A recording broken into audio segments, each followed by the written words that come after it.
It's a clash of titans in the Gashimov Mem Blitz. We've got David Navara with the white pieces taking on the legendary Fabiano Caruana. Let's dive in.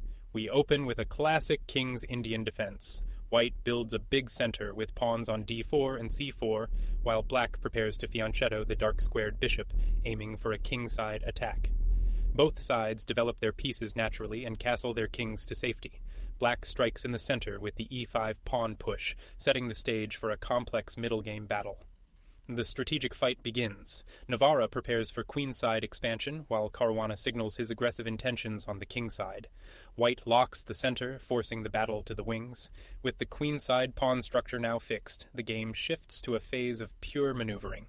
Both players reposition their pieces, searching for the perfect moment to strike. And here comes the action. Black breaks with f5, launching the classic King's Indian assault. White doesn't hesitate, immediately challenging black's control and opening up the position, but black's queen swings out to h4, and that's an inaccuracy. It looks active, but it allows white to seize a clear advantage. The simple rook to f8 was much better. Navara finds the perfect response, bringing his queen to f3 to challenge black's idea. Caruana recaptures the pawn on f4, but the pressure is mounting, and queen takes the pawn on f4. A fantastic move, and the only one that keeps white firmly in the driver's seat.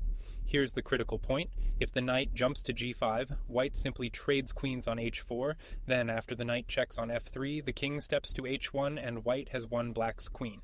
The queen drops back to e7, but this is another slip. Black really needed to play knight to g5 to force a queen trade and relieve some of the pressure. With Caruana on the back foot, Navara turns up the heat. The c-pawn marches up the board, creating a dangerous passed pawn, while black scrambles to organize a defense. White pushes the pawn to f4, a move that looks natural but is actually an inaccuracy that lets some of the advantage slip away. The much stronger try was queen to h3, meeting bishop to e5 with a queen check on e6. After the queens are traded, white's positional dominance is overwhelming. But in the game, Navara pushed the pawn to f4, giving black a bit of breathing room. Caruana, of course, recaptures the pawn on f4, and bishop takes on f4. An excellent move, once again the only one that keeps white's advantage clear, re-establishing a powerful grip on the position. Black's queen moves to f6, trying to challenge white's control of the key central squares, but here Navara errs with knight to e2. This is a significant inaccuracy, handing major counterplay back to black.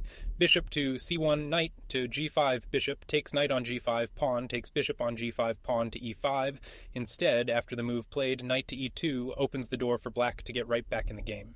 And bishop to h5 is played, but this misses the opportunity. Caruana had a tactical sequence that would have won a piece, but this move lets white off the hook. The position is electric, white finds a solid defense, and black brings the knight into g5, continuing the attack. Navara repositions his knight to f4 to block, and now, a serious mistake from Caruana. Queen to f7 looks safe, but it gives white a decisive advantage. The amazing shot was queen to d4 with check. After bishop to e3, the knight checks on f3, the king moves to h1, and the queen grabs the pawn on e4, winning material and turning the tables. But instead, the queen retreats to f7, and the chance is gone. And Navara immediately begins to punish the error, pushing the pawn to h4 to attack the knight. Black lands a desperate check with the knight on f3. Rook takes knight on f3, a brilliant sacrifice. Navara gives up the exchange to eliminate a key defender and rip open the files around the black king. Caruana has no choice but to recapture the rook with his bishop. White brings the bishop to h3, piling on the pressure. Black tries to bring a rook over to e8 for defense, but it might be too late. And bishop to e6, a second brilliant sacrifice.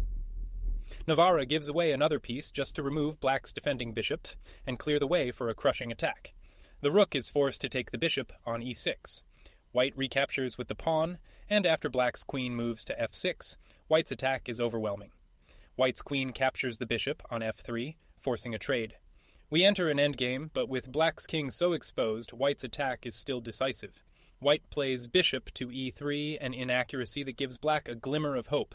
Pushing the pawn to e5 was the most direct path to victory, and black's bishop lands on the powerful e5 square, creating counter threats. And here, a shocking twist. Rook to h2 is a massive blunder from Navara, throwing away the entire win in a single move. The position is suddenly equal. Rook to f2, pawn to b5, king to f1, bishop takes knight on f4, bishop takes bishop on f4, but after the move played, rook to h2, Caruana has a forced draw. the counter blunder. In this high-stakes moment, Caruana plays queen to e1 check, and incredibly, this loses on the spot. He had to play rook to g8 with check. After rook to g2, the queen checks on e1, the king moves to h2, and queen to h4 check forces a perpetual check and a draw. A tragic miss. In the game, he gives the check from e1, and now white is winning again. King to g2. The perfect response, and the only winning move. The king simply steps out of the check and reestablishes complete control. Black gives a final harmless check with the rook on g8, and king to h3 is another fantastic only move find. Navara's king is now perfectly safe, and the winning attack resumes. Black's queen tries one last trick from c3, but white's rook calmly slides to g2, parrying the threat with ease. The rook moves to f8, but this is a final inaccuracy in a completely lost position. White's queen moves to g3, setting up the final decisive threats, and king to h8 is the final blunder of the game, walking right into a forced checkmate. Bishop takes knight on f4, bishop takes bishop on f4, queen takes queen on g3, check bishop takes queen on g3, rook to e8. But after the move played king to h8, it's all over. Knight to g6 check begins the forced mating sequence, and Fabiano Caruana resigns. What an absolutely wild finish. David Navara wins a chaotic game full of brilliant sacrifices and shocking blunders. Caruana resigned here because he saw the unavoidable checkmate. This is what was coming. The king is forced to g7. The knight takes the bishop on e5 with check. The king is driven out to f6. The queen delivers a check on g7. And after the king takes the pawn on e6, it's mate on the next move.